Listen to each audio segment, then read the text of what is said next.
Hi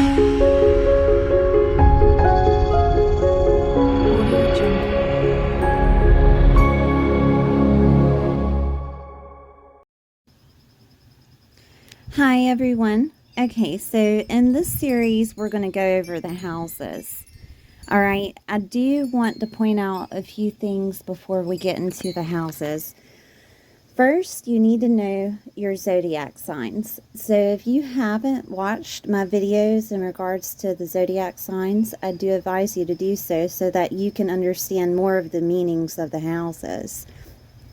Okay, so in astrology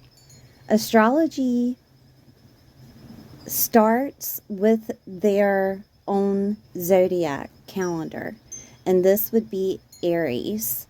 Okay, so when you're looking at your chart and the first house is in Taurus, that first house is always represented by Aries, and then it follows the signs of Taurus, Gemini, Cancer, Leo, and so on and so forth. Okay, always counterclockwise.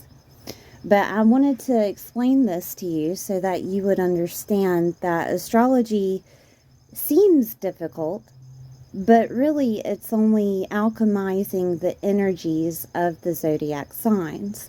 So if your first house is in Taurus and it represents Aries, then you have an identity or persona of a Taurus sun, of a Taurus themselves. Okay, so I just wanted to point that out just in case it was confusing. And this is always the case of astrology starting with Aries zodiac. Always. Okay, when you're looking at a chart. Now, I'll get more in depth with all the houses, but I wanted you to see the layout of what the houses look like. That's why I put the Aries rising chart on here, so you could get more of an idea of what each house represents. And I'll probably use this later on within the housings, but I'm going to use Astro Matrix. And if you're not familiar with Astro Matrix app, I do have a tutorial on how to use the Astro Matrix app. And you can go to, you can put in your information and then go at the bottom where it says Matrix. And that's where you learn astrology. They also have, I think, tarot on there. You can learn tarot. But go to the houses section, and we're going to start with the first house. Now, I am not going to define those houses with what Astro Matrix says. It may be similar. Each astrologer is different, and it doesn't matter if they are the same type of astrologer, like all Western or all sidereal, whichever that you listen to.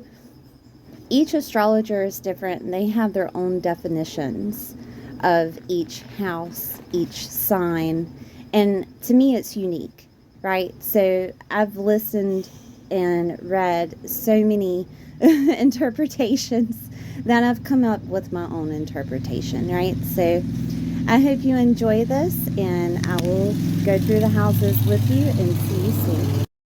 House. The 7th house is ruled by Libra.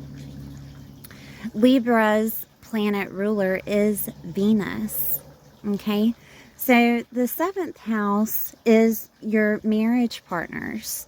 It can also be other people, your alliances, your commitments. Also represents agreements, any type of relationship, which is like the business partnership. It can be one-on-one relationships such as love. It can also be relationships like friendships that are very, very, very close, okay? It also represents contracts such as like any type of contract. say that you're getting work done, you have to sign a contract, or say that you're getting a land agreement and you have to sign a contract. This is contracts from other people. All right. Also, the seventh house represents your descendant. So if you're looking for a partner, a marriage partner, usually the descendant shows you what type. So look to that sign, okay? And then you will look to the ruler and you will alchemize those energies together. So the ruler is Venus of this house. So you'll look to Venus, and then the ruler of that sign, that your sign is in that house, and you'll alchemize those energies to see if your partner matches up to those energies.